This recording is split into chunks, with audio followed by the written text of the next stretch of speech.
Hello बच्चों, क्या हाल चाल? सब बढ़िया। तो बच्चों, स्वागत है आपके प्यारे से चैनल बायोलॉजी अड्डा में। तो बच्चों, आज के क्लास में हम लोग डिस्कस करने वाले हैं कंप्लीटली एंडो मेम्ब्रेन सिस्टम के बारे में। और हम लोग जानेंगे बच्चों कि एंडो मेम्ब्रेन सिस्टम के अंदर कौन कौन से ऑर्गेनेल्स आते हैं और एंडो मेम्ब्रेन सिस्टम के अंदर कितने ऑर्गेनेल्स को रखा गया है। तो बच्चों देखिएगा, ये जो एंडो मेम्ब्रेन सिस्टम है, इससे आपके एग्जाम में प्रश्न पूछे गए हैं। जो 2023 के एग्जाम हुआ है अभी का, उसमें इससे प्रश्न पूछे गए हैं। तो बच्चों चलिए हम लोग डिस्कस करेंगे और एंडो मेम्ब्रेन सिस्टम के बारे में जानेंगे कि आखिर एंडो मेम्ब्रेन सिस्टम होता क्या है। चलिए बच्चों, तो यहां पे ध्यान दीजिए, जो एंडो मेम्ब्रेन सिस्टम है ना, इसमें जनरली होते क्या है, तो आपके 4 सेल ऑर्गेनेल्स आते हैं। ध्यान समझिएगा, जो एंडो मेम्ब्रेन सिस्टम है यह है क्या, बहुत ही आसान है कि 4 सेल ऑर्गेनेल का समूह है। ठीक है, सेल ऑर्गेनेल का क्या है बच्चों, तो ये समूह है। समझने का प्रयास कीजिएगा। यानी कि जो ये जो एंडो मेम्ब्रेन सिस्टम है, 4 सेल ऑर्गेनेल मिल करके एंडो मेम्ब्रेन सिस्टम को बनाते हैं। ठीक है, अब यहां पे जो बात आती है कि सर ये जो 4 सेल ऑर्गेनेल है जो एंडो मेम्ब्रेन सिस्टम को बनाती हैं, वो कौन कौन सी होती है। ठीक है, तो बहुत ही सिंपल है, चलिए देखते हैं। तो यहां पे सबसे पहले हम देखेंगे, तो पहला जो ऑर्गेनेल होता है इसके अंदर आता है वो है एंडोप्लाज्मिक रेटिकुलम। ठीक है, जो दूसरा है जिसको हम लोग कहते हैं गोल्गी बॉडी, और जो तीसरा है जिसे हम लोग कहते हैं लाइसोसोम। लाइसोसोम। और ये जो चौथा है जिसे हम लोग कहते हैं वैक्यूल। यानी कि बच्चों ध्यान दीजिए, कुल मिला के कहें तो यहां पर हम लोग देख पा रहे हैं कि ईआर, गोल्गी बॉडी, लाइसोसोम और वैक्यूल, ये चारों मिलकर के क्या करते हैं, तो एंडो मेम्ब्रेन सिस्टम का निर्माण करते हैं। क्या करते हैं बच्चों, तो एंडो मेम्ब्रेन सिस्टम का निर्माण करते हैं। ठीक है, ओके जी। अब देखना, अब यहां पे हम देख पा रहे हैं ना, थोड़ा सा एक पॉइंट आप नोट आउट करेंगे, मतलब कि ध्यान दीजिएगा कि ईआर, गोल्गी बॉडी, लाइसोसोम और जो वैक्यूल होते हैं ना, ये चारों के चारों क्या होते हैं, तो सिंगल यूनिट मेम्ब्रेन के द्वारा घिरे होते हैं। सिंगल यूनिट मेम्ब्रेन से घिरे होते हैं। ठीक है, ये खास बात है, घिरे होते हैं। ठीक है, अब देखिएगा यहां पे जो एनसीईआरटी में एक लाइन लिखा गया है, यानी इन चारों को छोड़ करके कुछ भी आएगा ना, क्वेश्चन आएगा, तो वहां पर आप समझिएगा कि वो एंडो मेम्ब्रेन सिस्टम का भाग नहीं है। तो वो ध्यान दीजिएगा, माइटोकॉन्ड्रिया,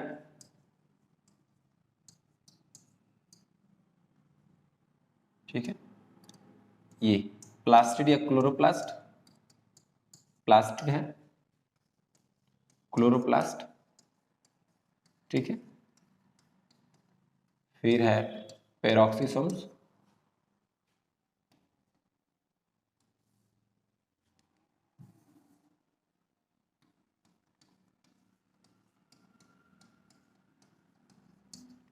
पेरोक्सिसोम्स जिसे हम लोग माइक्रो बॉडीज भी कहते हैं, बॉडीज एंडो मेम्ब्रेन सिस्टम के भाग नहीं है।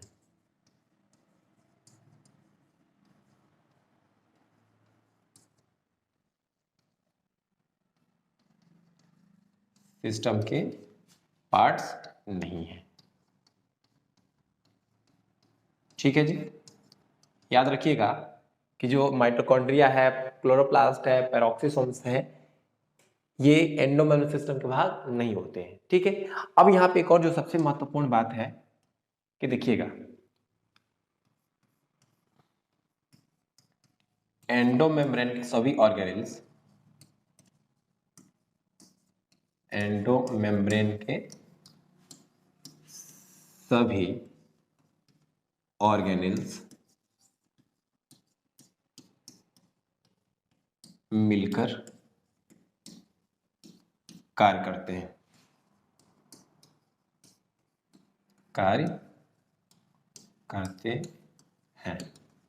ठीक है ना बच्चों। तो हमने यहाँ पे देखा कि क्या होता है एंडोमेम्ब्रेन सिस्टम।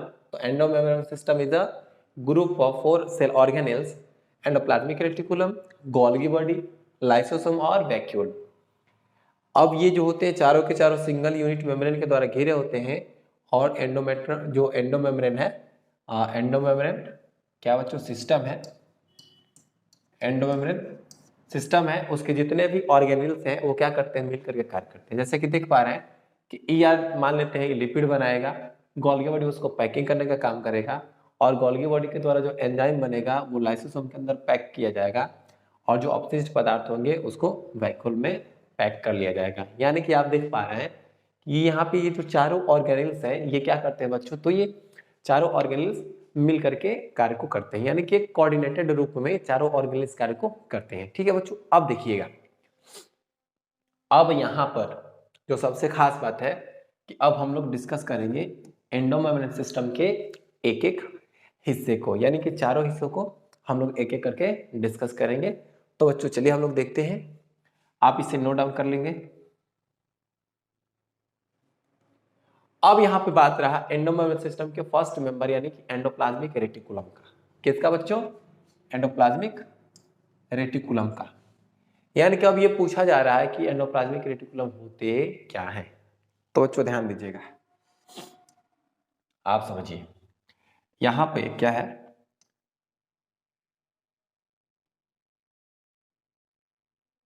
ठीक है। आप यहां पे एक डायग्राम समझेंगे, देखिएगा ये है न्यूक्लियस। क्या बच्चों, न्यूक्लियस है। ओके। अब न्यूक्लियस है तो न्यूक्लियस होता है ना, तो जो न्यूक्लियस होता है ये मेम्ब्रेन के द्वारा घिरा होता है। ठीक है, न्यूक्लियस क्या होता है, तो मेम्ब्रेन के द्वारा घिरा होता है ऐसे। एक बात जानिए, ये हो गया outer nuclear membrane, nuclear membrane, क्योंकि न्यूक्लियस दो मेम्ब्रेन के घिरा होता है यानी कि डबल लेयर्ड। बाहरी केंद्रक झिल्ली, बाहरी केंद्रक झिल्ली। ठीक है जी, ओके। अब यह है इसका इंटरनल यानी कि इनर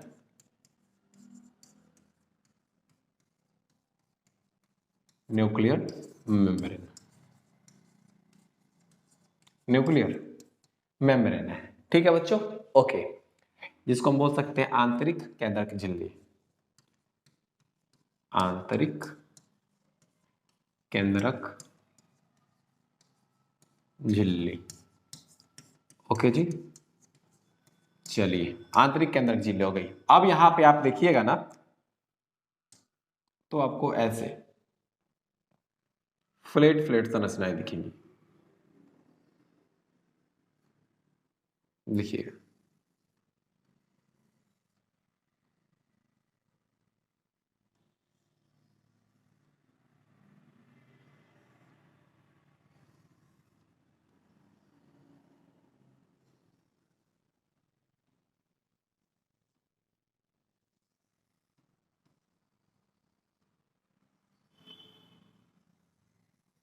देखिए आपको ये फ्लैट फ्लैट संरचनाएं दिखेंगी। तो बच्चों ध्यान दीजिएगा, और ये जो फ्लैट संरचनाएं है ना, इसको हम लोग कहते हैं सिस्टर्नी। और ध्यान दीजिएगा, ये जो सिस्टर्नी है ना, या जो संरचना है, इसके ऊपर क्या होते हैं, ऐसे छोटे छोटे कण होते हैं, छोटे छोटे कण होते हैं।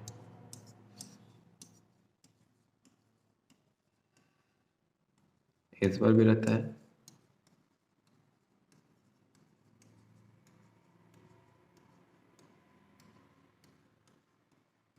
ठीक है, ऐसा पूरा रहता है।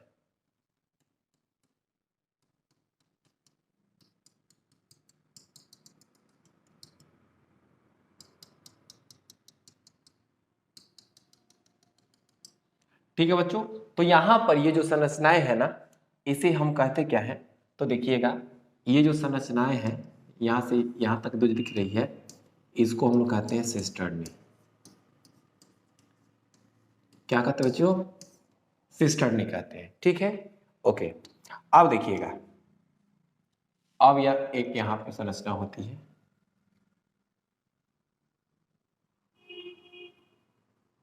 कुछ इस प्रकार की।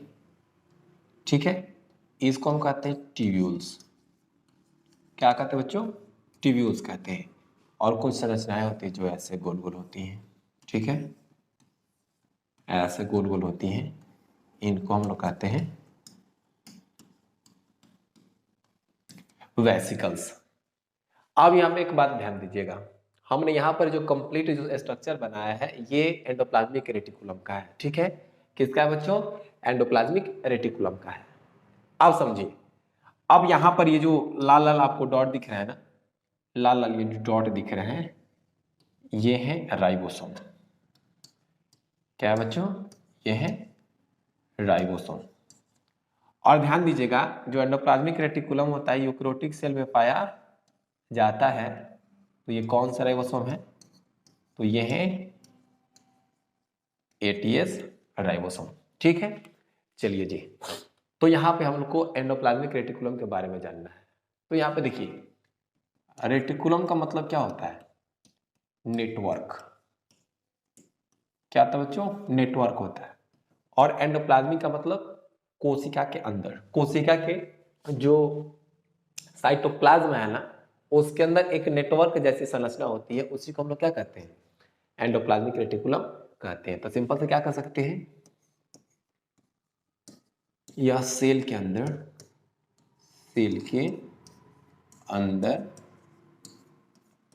पाया जाने वाला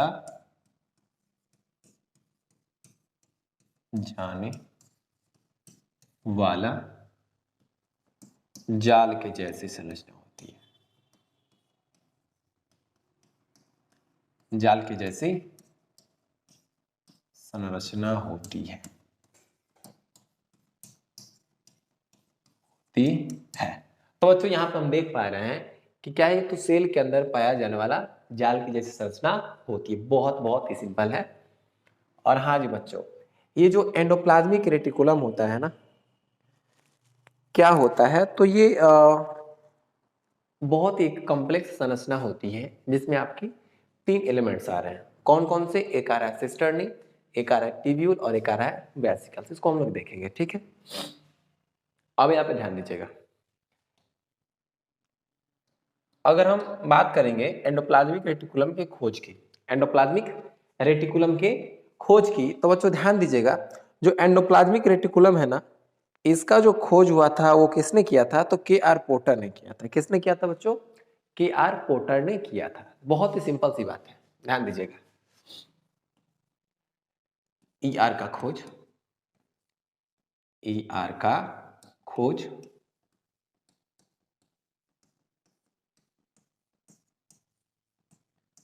के आर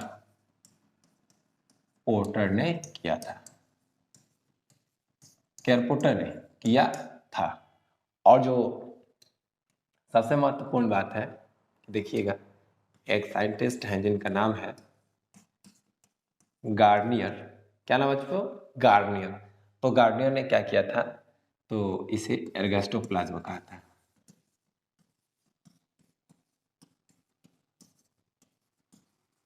एर्गोस्टोप्लाज्म कहा था।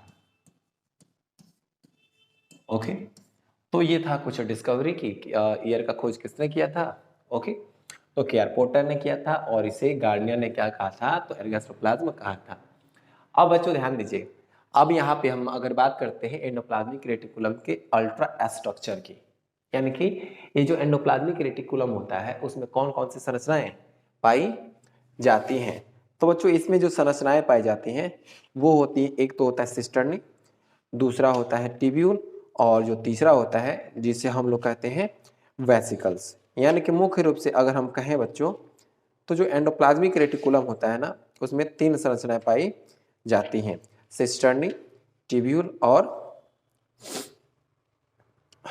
देखिएगा, सिस्टर्नी है, ट्यूब्यूल है और वेसिकल्स पाए जाते हैं। तो आप इसे नोट डाउन कर सकते हैं कि 3 एलिमेंट से बना होता है, एलिमेंट से बना होता है, बना होता है।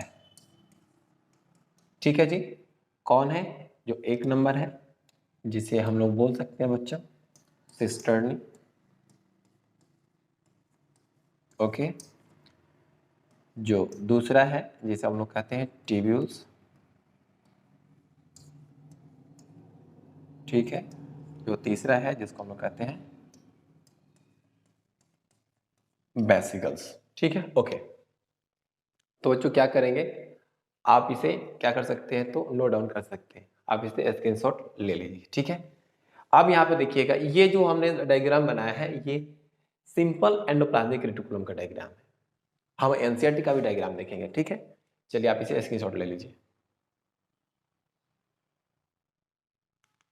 देखिए यहाँ पर जो आपको संरचना दिख रही है ना, ये है क्या बच्चों, तो एनसीईआरटी में दिया गया ये एंडोप्लाज्मिक रेटिकुलम की संरचना है, जिसमें से आपको ये जो दिख रहा है ना, ये जो संरचनाएं दिख रही हैं, आप ऐसे देखिए, ये जो आपको संरचनाएं दिख रही है ना बच्चों, ये है सिस्टर्नी। क्या है? ये है सिस्टर्नी। अब यहाँ पे देखिएगा, ये ट्यूब के जैसे संरचना दिख रहा है ना, ट्यूब के जैसा, ये है ट्यूब्यूल्स। ओके जी, क्या है? ट्यूब्यूल्स है। और यहाँ पे देखेंगे इसके आसपास भी क्या होंगे, तो ऐसे गोल गोल संरचनाएं होंगी, दिख जाएंगी। तो ये हो गया वेसिकल्स। ठीक है। एक और बात ध्यान दीजिए, जो नीट का पेपर है ना, उसमें सिंपल से एग्जाम में प्रश्न जो होते हैं इससे भी पूछे जा सकते हैं। अब कैसे पूछे जा सकते हैं, तो सुनिए। अब यहाँ पे होगा कि ABCD करके लिख दिया जाएगा, और इसमें पूछा जाएगा कि ये कौन सी संरचना है। यानी कि यहाँ पर जो सेम टू सेम डायग्राम यही रहेगा, लेकिन इसका जो लेवलिंग है उसको हटा दिया जाएगा, लेवलिंग को हटा दिया जाएगा, और हटा करके एग्जाम में आपको हूबहू डायग्राम दे दिया जाएगा और पूछा जाएगा कि यहाँ पर कौन कौन से आपको भरने हैं। तो बच्चों देखिएगा, हमें डायग्राम को भी अपने दिमाग में रखना जरूरी है। ठीक है बच्चों, तो ये डायग्राम आप दिमाग में रखिएगा, और जो हमने आपको सिंपल डायग्राम बताया था वो आपको समझने के लिए परफेक्ट होगा। ठीक है। चलिए, आई होप कि आप ये देख चुके हैं और इसमें जान चुके हैं कि ये है ribosome, end of endoplasmic reticulum है, स्मूथ एंडोप्लाज्मिक रेटिकुलम है, न्यूक्लियस है, न्यूक्लियर पोर है। तो बच्चों हम लोग डिस्कस करेंगे कि क्या होते हैं स्मूथ, क्या होते हैं रफ। लेकिन इसके पहले हमें सिस्टर्नी जाननी है, ट्यूब्यूल्स जानने हैं, और साथ ही साथ हमको वेसिकल्स भी जानने हैं। चलिए बच्चों, हम लोग जानते हैं सबसे पहले सिस्टर्नी के बारे में कि सिस्टर्नी होता क्या है। तो देखिएगा, सिस्टर्नी होती क्या है। सिस्टर्नी जो होती है वो चपटी चपटी संरचनाएं होती है। कैसे संरचनाएं होती है बच्चों? ये होती है फ्लैट सैक लाइक, यानी कि चपटा थैलीनुमा संरचना, सैक लाइक स्ट्रक्चर। क्या होते हैं जी? फ्लैट होती है, सैक लाइक स्ट्रक्चर होती है। जैसे कि आप देख सकते हैं कि ये न्यूक्लियस हो गया और ये ऐसे था। ठीक है।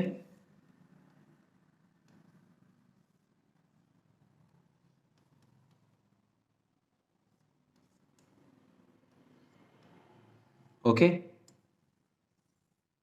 ऐसे है। और यहाँ पे देखिएगा जो सिस्टर्नी है ना, उस पे हमने क्या दिखाया था, तो बच्चों राइबोसोम दिखाया था। इसके ऊपर राइबोसोम में। ओके, चलिए। तो सिस्टर्नी क्या है? तो सिस्टर्नी होता है फ्लैट होता है, और ये क्या होते हैं, तो चपटे थैलीनुमा संरचनाएं होती हैं। और यहाँ पे आप देख पा रहे हैं कि जो ये है, ये इसके जो ये साइक लाइक स्ट्रक्चर है, एक दूसरे के ऊपर क्या है, तो स्टैक हुए हैं, सजे हुए हैं पार्लर। लिखिएगा आप कि सिस्टर्नी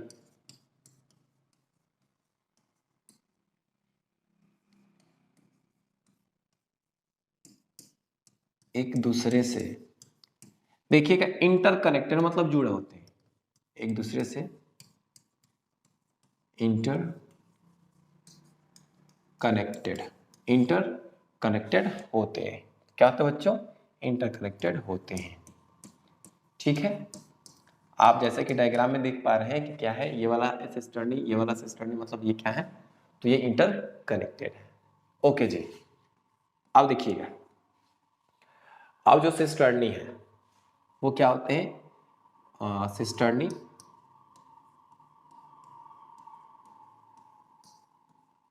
समानांतर समानांतर रूप से क्या होते हैं? पैरेलल रूप से सजे होते हैं, समानांतर रूप से सजे होते हैं। क्या होता है बच्चों? समानांतर रूप से सजे होते हैं, जैसा कि आप देख पा रहे हैं, ये इसके समानांतर, ये इसके समानांतर है। ओके जी, चलिए अब यहाँ पे जो सबसे खास बात होती है सिस्टर्नी के बारे में, तो देखिएगा सिस्टर्नी के ऊपर राइबोसोम के कण पाए जाते हैं।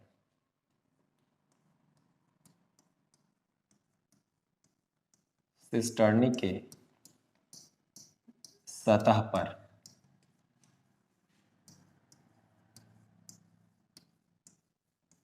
राइबोसोम पाया जाता है। क्या पाया जाता है बच्चों? राइबोसोम पाया जाता है। ठीक है, चलिए यहाँ पर आप डायग्राम समझिए, ध्यान से समझिए। ठीक है, जो राइबोसोम होता है ऑसियस राइबोसोम होता है, और देखिए राइबोसोम इसमें कौन सा होगा? एटीएस राइबोसोम होगा। अब एटीएस जो राइबोसोम होता है उसमें दो यूनिट होते हैं, एक बड़ा और एक छोटा। जो ये होता है ये 40S का होता है और ये 60S का होता है, दोनों मिला करके 80S होता है। थोड़ा सा समझिएगा बात को क्या है। मान लेते हैं क्या है बच्चों, ये है सिस्टर्नी है। ओके, अब क्या है, तो इसके ऊपर राइबोसोम का ये बड़ा सब यूनिट और ये छोटा सब यूनिट, ये हो गया 60S का और ये हो गया 40S का। तो जो डायग्राम से ही साफ जाहिर है, क्या जाहिर है कि सिस्टर्नी से राइबोसोम का बड़ा सब यूनिट जुड़ता है। सिस्टर्नी से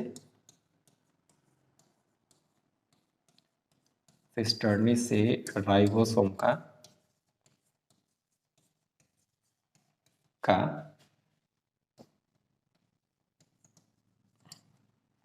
लार्ज सब यूनिट जुड़ता है। तो सिस्टर्नी से राइबोसोम का क्या जुड़ता है बच्चों? लार्ज सब यूनिट जुड़ता है। एक ये देखिए छोटा है और एक बड़ा है। ओके बच्चों, चलिए तो जो राइबोसोम होते हैं उसमें दो सब यूनिट होते हैं। अगर 80S है तो एक 40 और एक 60, इतना तो क्लियर होगा।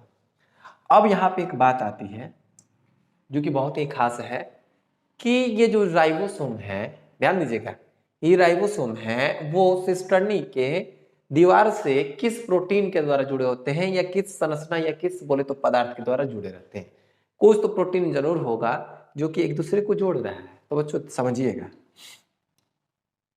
यहाँ पर ये एक दूसरे से क्या है? जुड़े हुए हैं। ठीक है, एक दूसरे से जुड़े हुए हैं। तो अब यहाँ पर जो जुड़े हुए हैं ना, तो एक्चुअली यहाँ पे कुछ एक प्रोटीन पाया जाता है। क्या पाया जाता है बच्चों? एक प्रोटीन पाया जाता है जिसका नाम है राइबोफोरिन।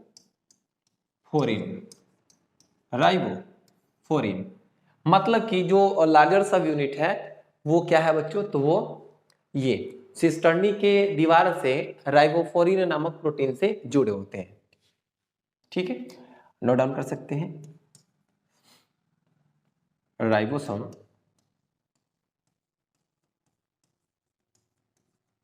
राइबोसोम की बड़ी उप इकाई सिस्टर्नी से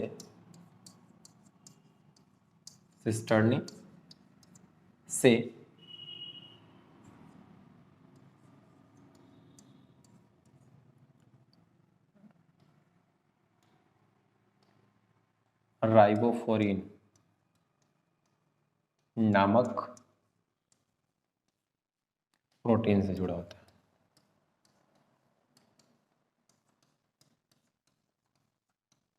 प्रोटीन से जुड़ा रहता है। ठीक है बच्चों, तो हमने क्या देखा कि जो ये प्लेट लाइक स्ट्रक्चर्स होते हैं, सिस्टर्नी एक दूसरे से इंटरकनेक्टेड होते हैं और एक समानांतर क्रम में सजे होते हैं। फिर हमने देखा कि सिस्टर्नी की सतह पर राइबोसोम के कण पाए जाते हैं, और जो राइबोसोम का कण होता है यानी कि जो राइबोसोम होता है उसका जो बड़ा वाला सब यूनिट होता है वही सिस्टर्नी से जुड़ा रहता है। और हाँ जी, राइबोसोम क्या होता है, बड़ी इकाई सिस्टर्नी से राइबोफ्लोरिन नामक प्रोटीन से जुड़ा रहता है। तो बच्चों आप इतना नोट डाउन कर लीजिए, ठीक है।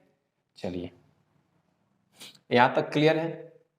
आई होप कि यहाँ तक क्लियर हो गया होगा, किसी प्रकार की कोई दिक्कत नहीं हुई होगी। अगर दिक्कत है तो आप कमेंट बॉक्स में कमेंट जरूर कर दीजिएगा बच्चों।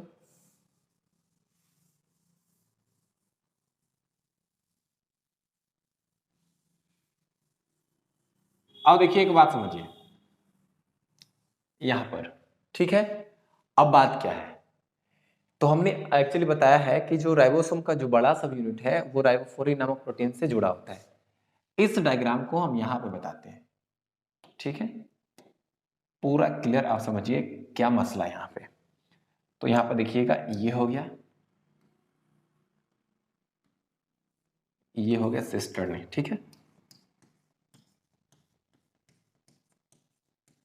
ओके जी, सिस्टर्नी हो गया।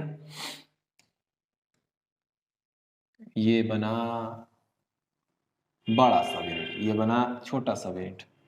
ओके, ये है 40S और ये है 60S।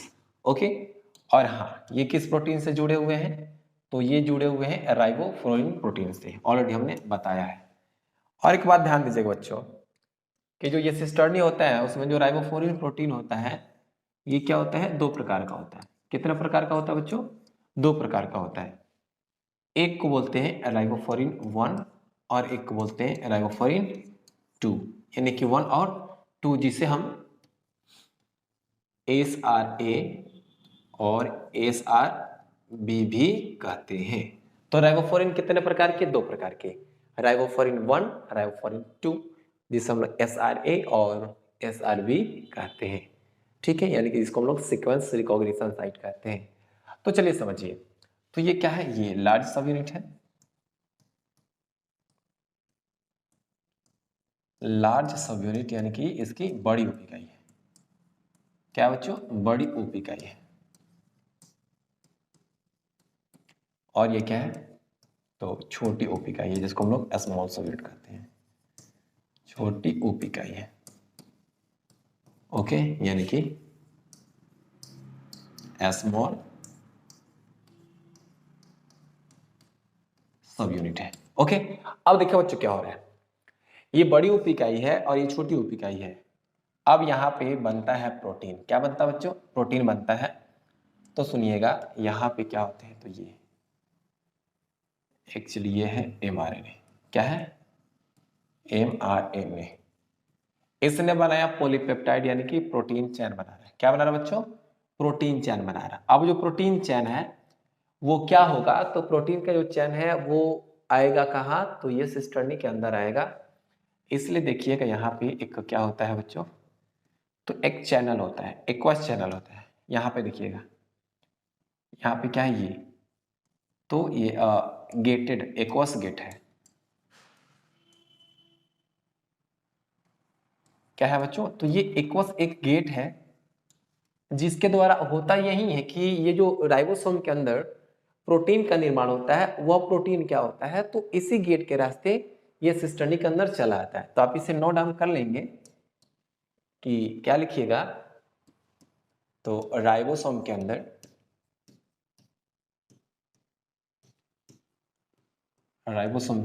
बनने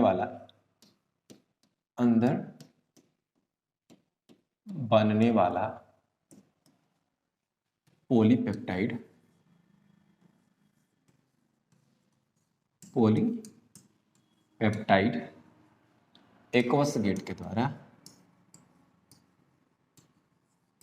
एक्वस गेट के द्वारा सिस्टर्नी में आता है।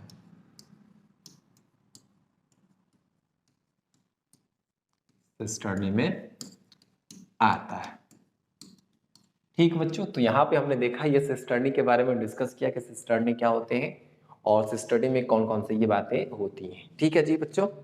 आई होप कि इतना जो कंसेप्ट है वो क्लियर हो गया होगा, ठीक है बच्चों। अब देखिए अब सिस्टर्नी के बारे में अगर हम और कुछ जानकारी लेना चाहें तो जान सकते हैं कि ये जो होता है ना सिस्टर्नी बच्चों, इसके जो थिकनेस होती है, इसकी जो थिकनेस होती है वो लगभग 40 से 50, यानी कि देखिएगा यहां से देखिए यहां तक यानी कि थिकनेस, ठीक है क्या बच्चों, थिकनेस है। तो इसका जो थिकनेस होता है वो होता है 40 से 50 नैनोमीटर। कितना हो जाएगा बच्चों, 40 से 50 नैनोमीटर इसकी थिकनेस होती है। आप इतना सिस्टर्नी के लिए पर्याप्त है।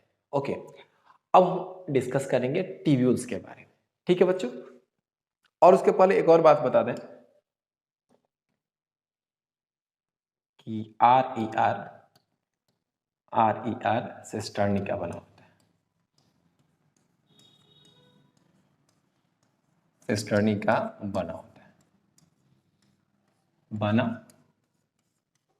होता है, ठीक है बच्चों। और हाँ जी, ये जो है ये है न्यूक्लियर का आउटर मेम्ब्रेन। तो ये जो होता है न्यूक्लियर के जो आउटर मेम्ब्रेन है उससे कनेक्टेड होता है। तो सिंपल सी बात है कि ये जो आर ई आर है, आर ई आर या सिस्टर्नी कह सकते हैं, सिस्टर्नी न्यूक्लियस के आउटर मेम्ब्रेन से जुड़ा होता है, न्यूक्लियस के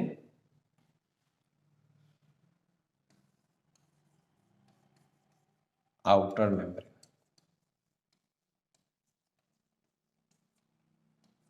से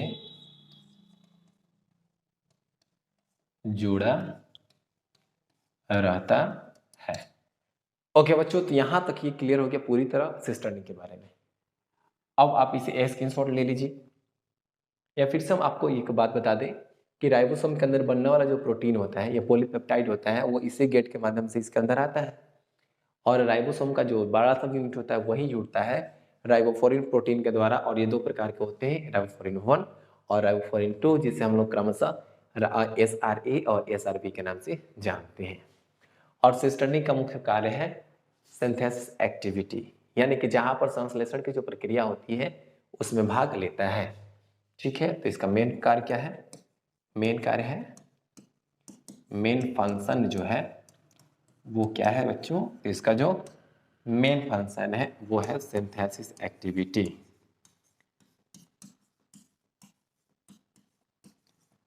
सिंथेसिस एक्टिविटी में भाग लेता है, यानी कि जहां पर बनने की क्रिया होती है वहां पर भाग लेता है। क्लियर है? ओके, चलो बच्चों आगे बढ़ते हैं। अब है ट्यूब्यूल्स। तो बच्चों देखिएगा ये भी फ्लैट ही होते हैं, क्या होते हैं, ये भी फ्लैट होते हैं और ट्यूब के जैसे होते हैं। सिंपल सी बात है, ट्यूब लाइक स्ट्रक्चर होते हैं। क्या होता है बच्चों, ट्यूब लाइक,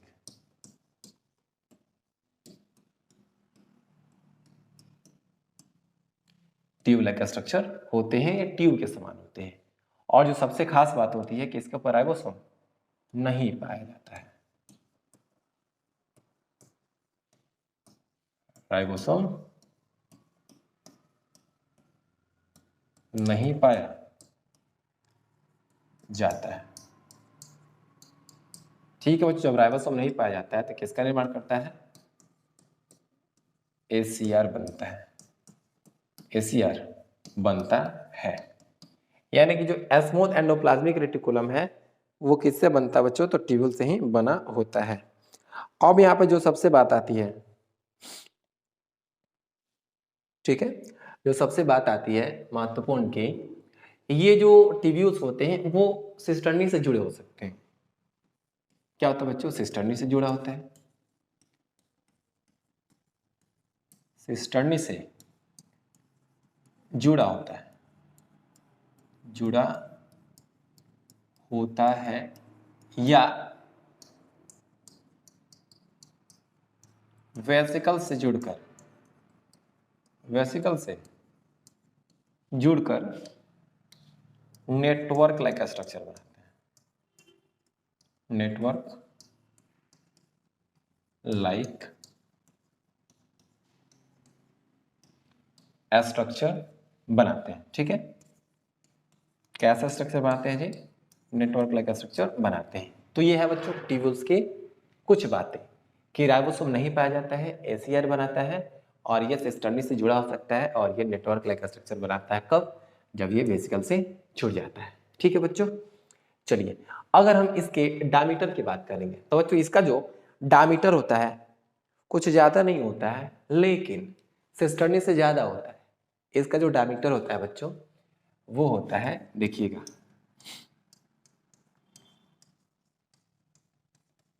डायमीटर होता है 50 से लेके 100 नैनोमीटर। 50 से लेके 100 नैनोमीटर होती है। ठीक है जी, चलिए अब जो नेक्स्ट है ये था टिब्यूल्स। अब यहाँ पे नेक्स्ट की बात करेंगे ना, तो नेक्स्ट है वो है वेसिकल्स। बहुत ही सिंपल है, ये भी क्या होते हैं? साइक लाइक होते हैं। थैलीनुमा संरचना होता है, ओवल होता है या राउंड होता है, सिंगल यूनिट मेम्ब्रेन के द्वारा घिरा होता है, सिंगल यूनिट मेम्ब्रेन के द्वारा घिरा होता है,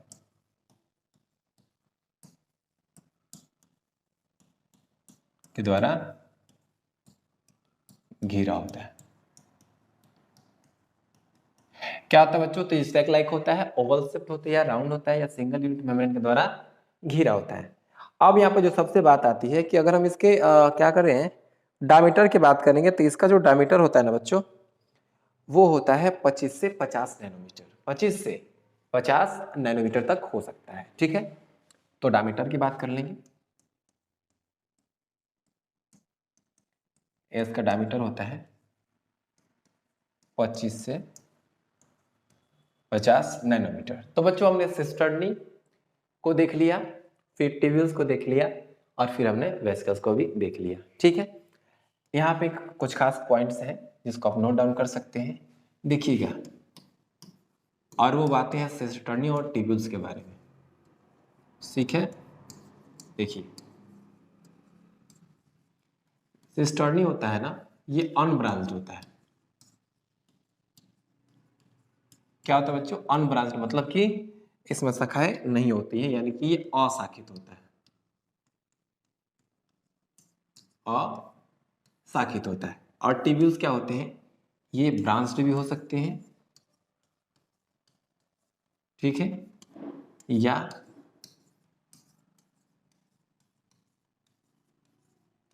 अनब्रांच्ड भी हो सकते हैं। मतलब कि ये शाखित भी हो सकते हैं और अशाखित भी हो सकते हैं। इस पॉइंट को आप अपने माइंड में रखेंगे।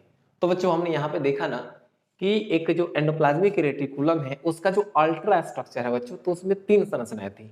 एक संरचना था जिसको हमने सिस्टर्नी कहा, एक संरचना था जिसे हमने टिब्यूल कहा और एक संरचना था जिसे हमने वेसिकल कहा। आई होप कि बच्चों यहाँ तक आपका कंसेप्ट क्लियर हो गया होगा। अब हम आगे बढ़ते हैं और हम लोग जानेंगे अब कि एंडोप्लाज्मिक रेटिकुलम कितने प्रकार के होते हैं, इसके टाइप ऑफ एंडोप्लाज्मिक रेटिकुलम क्या है। चलिए बच्चों, ओके। और हाँ बच्चों, एंडोप्लाज्मिक रेटिकुलम के टाइप पढ़ने से पहले एनसीईआरटी की कुछ लाइनें दी गई हैं, उसको हम लोग देखते हैं। और लाइन क्या है बच्चों कि जो एंडोप्लाज्मिक रेटिकुलम है, ध्यान समझिएगा, एंडोप्लाज्मिक रेटिकुलम यानी year divides the internal cellular compartment into the distinct compartment. समझिए, जो एंडोप्लाज्मिक रेटिकुलम है वह इंट्रासेलुलर कंपार्टमेंट, इंट्रासेलुलर कंपार्टमेंट यानी सेल के अंदर का जो जगह है, सेल के अंदर का जो कंपार्टमेंट जगह है उसको 2 हिस्सों में बांटता है। कौन कौन हिस्सा? एक जिसको हम कहते हैं लुमिनल, जैसे समझिएगा, देखिए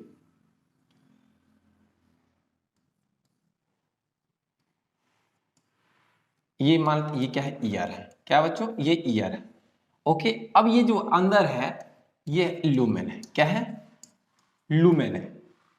तो एंडोप्लाज्मिक रेटिकुलम के जो अंदर का कंपार्टमेंट होगा ना उसको हम लोग क्या बोलेंगे बच्चों? ये अंदर का कंपार्टमेंट है। क्या है? ये अंदर का कंपार्टमेंट है, इसको हम लोग बोलेंगे लुमिनल। क्या बोल देंगे? लुमिनल।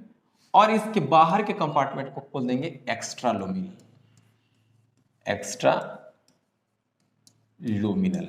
एक और बात ध्यान दीजिएगा, जो ये लुमेन है ना, इसमें एंडोप्लाज्मिक रेटिकुलम का मैट्रिक्स होता है। एंडोप्लाज्मिक मैट्रिक्स, एंडोप्लाज्मिक मैट्रिक्स भरा होता है। ठीक है बच्चों, तो हमने यहाँ पे देखा कि जो एंडोप्लाज्मिक रेटिकुलम है वो सेल के अंदर जो अंतःकोशिकीय कंपार्टमेंट है, इंट्रासेलुलर जो कंपार्टमेंट है उसको दो हिस्सों में बांट रहा है, एक लुमिनल और एक एक्स्ट्रा लुमिनल, यानी कि space present outside the ER in the cytoplasm, यानी साइटोप्लाज्म में जो स्पेस होगा उसको हम लोग बोलेंगे एक्स्ट्रा लुमिनल। अब यहाँ पे बात आती है कि ये लुमेन क्या होता है, लुमेन क्या होता है। ठीक है, देखिए लुमेन क्या होता है, स्पेस बाउंड बाय मेम्ब्रेन। मतलब बच्चों कोई भी जगह जो मेम्ब्रेन के द्वारा घिरा होता है, इनक्लोज्ड रहता है, उसको हम लोग क्या कहते हैं, लुमेन कहते हैं। क्या कहते हैं बच्चों, लुमेन कहते हैं। यानी कि एक जगह जो कि मेम्ब्रेन के द्वारा घिरा हुआ है उसको हम लोग लुमेन कहते हैं। आई होप कि इतना कंसेप्ट आपका क्लियर हो गया है। अब थोड़ा सा हम लोग देख लें इसके टाइप क्या। तो देखिएगा, अगर हम एंडोप्लाज्मिक रेटिकुलम के टाइप की बात करें, किसकी बात करें बच्चों, इसके प्रकार की बात करेंगे, यानी कि टाइप ऑफ ईआर की बात करें, तो जो एंडोप्लाज्मिक रेटिकुलम होता है जनरली दो प्रकार के होते हैं। एक को हम कहते हैं, क्या कहते हैं बच्चों, एक को हम लोग कहते हैं आर ई आर, एक को हम लोग कहते हैं एस ई आर। यानी कि आर ई आर बोले तो रफ एंडोप्लाज्मिक रेटिकुलम। क्या बच्चों, एक है जिसको हम लोग कहते हैं रफ एंडोप्लाज्मिक रेटिकुलम और एक है जिसे हम लोग कहते हैं स्मूथ एंडोप्लाज्मिक रेटिकुलम,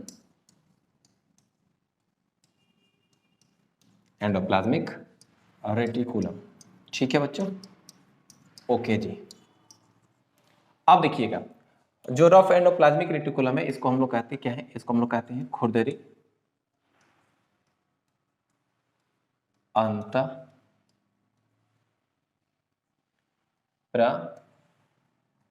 प्रद्रवयी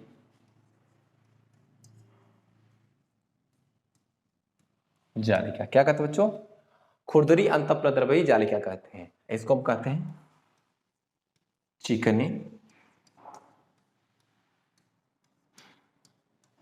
अंत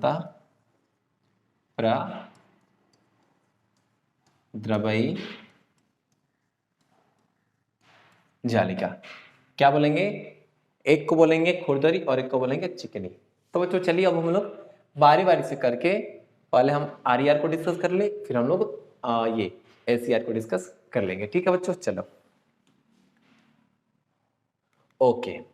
अब ये रफ एंडोप्लाज्मिक रेटिकुलम होता क्या है, बहुत ही सिंपल है कि वैसा एंडोप्लाज्मिक रेटिकुलम जिसके सतह पे क्या होता है, तो राइबोसोम पाए जाते हैं, उसको हम लोग आर ई आर कहते हैं। बहुत ही सिंपल है, वैसा ई आर जिसके सरफेस पर, जिसके सरफेस पर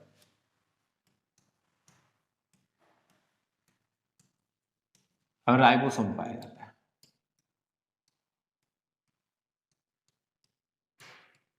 राइबोसोम पाया जाता है, उसे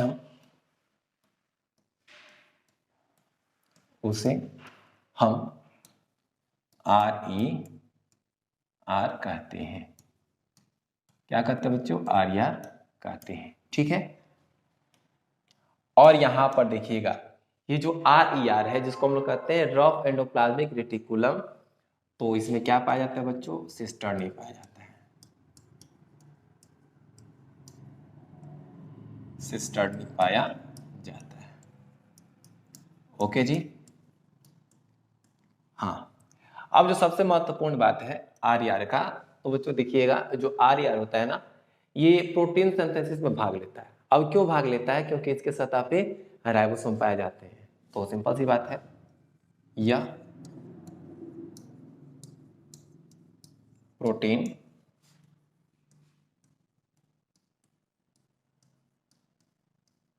सिंथेसिस एवं यानी प्रोटीन का निर्माण और उसके सेक्रीशन एवं सेक्रेशन की क्रिया करता है, कि क्रिया करता है, सेक्रेशन की क्रिया करता है। और बच्चों सबसे खास बात, जैसे कि ये न्यूक्लियस हो गया और ये उसका मेम्ब्रेन, तो देखिएगा यहाँ पर ये जो रफ एंडोप्लाज्मिक रेटिकुलम का सिस्टर्नी है, यानी कि सिस्टर्नी है, वो क्या होते हैं, तो न्यूक्लियस के जो झिल्ली है उससे जुड़े होते हैं। तो हम यहाँ पे इसको भी लिख सकते हैं कि RER न्यूक्लियस के करीब होता है, या न्यूक्लियस से जुड़ा होता है, न्यूक्लियस के मेम्ब्रेन से, ठीक है।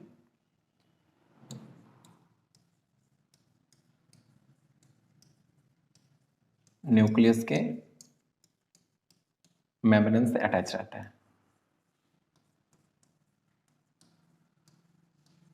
अटैच रहता है। वेरी सिंपल है कि जो RER होता है वो न्यूक्लियस के मेम्ब्रेन से अटैच रहता है, बहुत ही सिंपल है।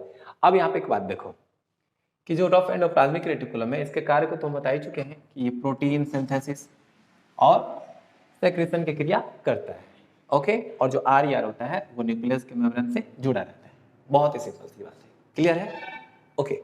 अब हम डिस्कस कर लेते हैं जो कि है हमारा स्मूथ एंडोप्लाज्मिक रेटिकुलम। चलिए जी, बात करते हैं स्मूथ एंडोप्लाज्मिक रेटिकुलम। बहुत ही खास है, सिंपल सी बात है कि वैसा देखिएगा इसके सरफेस पे राइबोसोम नहीं पाया जाता, यानी कि वैसा वैसा ER जिसके सतह पर, जिसके सरफेस पर, यानी कि सतह पर, सरफेस पर राइबोसोम नहीं पाया जाता, नहीं पाया जाता है, उसे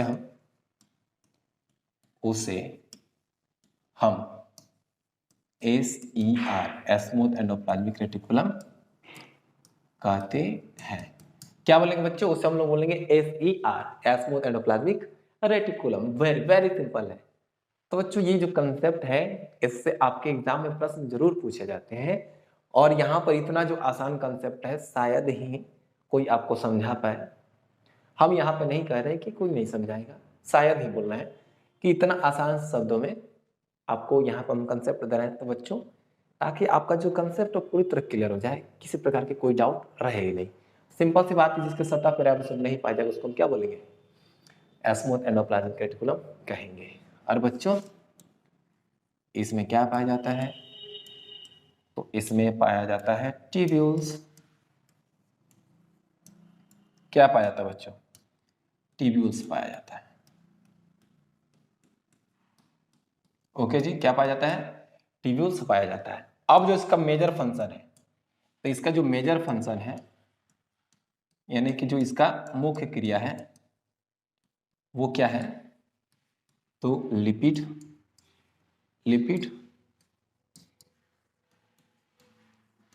ग्लाइकोजन एवं एस्टेरॉयडल हार्मोन बनाने का है,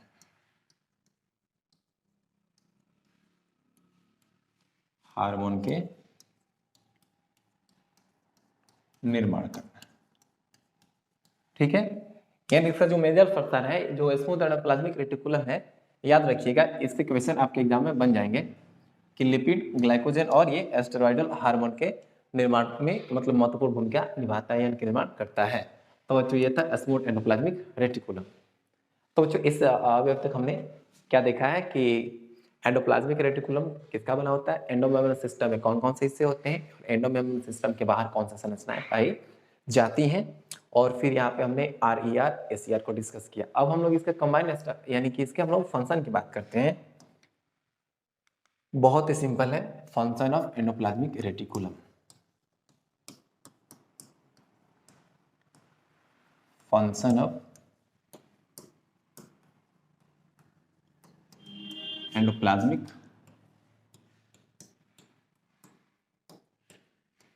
रेटिकुलम।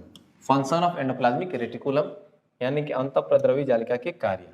तो सबसे पहले जो कार्य होता है बच्चों देखिएगा, साइटोएस्केलेटल बनाता है।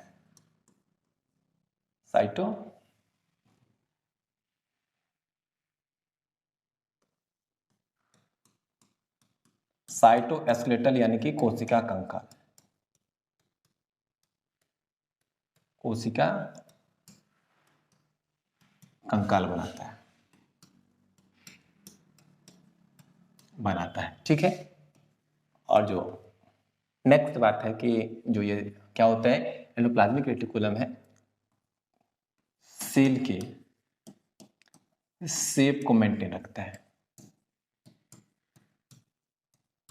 शेप को क्या करता है, मेंटेन रखता है। मतलब कि जो कोशिका होती है ना, उसका जो आकृति होती है बच्चों, उसको बनाए रखता है, मेंटेन रखता है।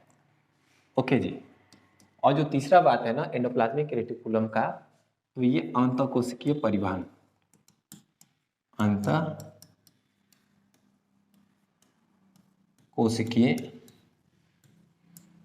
परिवहन में भाग लेता है। और जो नेक्स्ट महत्वपूर्ण बात है कि सेल वॉल के निर्माण में महत्वपूर्ण भूमिका निभाता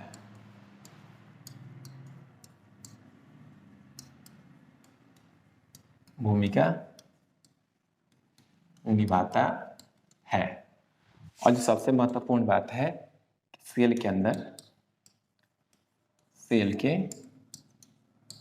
अंदर डिटॉक्सिफिकेशन, मतलब कि सेल के अंदर कोई क्या हुआ, पॉइजनस रिएक्शंस हो गए, पॉइजनस आ गए, तो उसको डिटॉक्सिफाइड करेगा, डिटॉक्सिफिकेशन।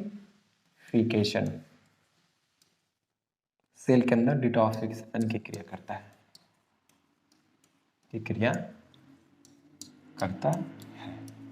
तो बच्चों ये था एंडोप्लाज्मिक रेटिकुलम के कार्य। तो बच्चों आई होप कि आपको एंडोप्लाज्मिक रेटिकुलम के बारे में जानकारी जो भी हमने दिया वो सब आपको समझ में आई होगी।